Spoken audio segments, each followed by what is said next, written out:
Hello বন্ধুরা, সবাইকে সন্ধ্যার সময় বলছিলাম না যে আমি দই পিঠা করতে বসে পড়লাম। সন্ধ্যার সময় বলে ভুল হবে। 8টার দিকে বানাতে বসছিলাম, শরীরটা ভালো ছিল না, এই জন্য একটু দেরি হয়ে গেছে। চাটা খেয়ে একদম 8টার দিকে বানাতে বসছিলাম। ওগুলো তো করতে অনেক হ্যারাসমেন্ট আছে, বারবার করতে হয়। একা যেহেতু একা, দুজন হয়ে গেলে কোনো অসুবিধা নেই, তাড়াতাড়ি হয়ে যায়। একা তো এই জন্য করতে একটু সময় লেগে গেল, 10টা বেজে গেছে।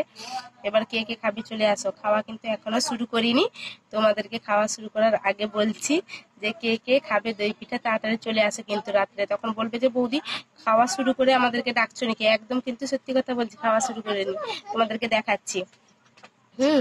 দেখেছো?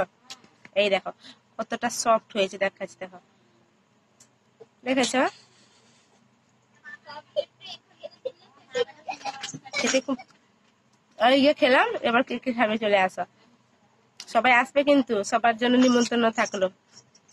ওকে বাই, গুড নাইট, সবাই ভালো থাকবে।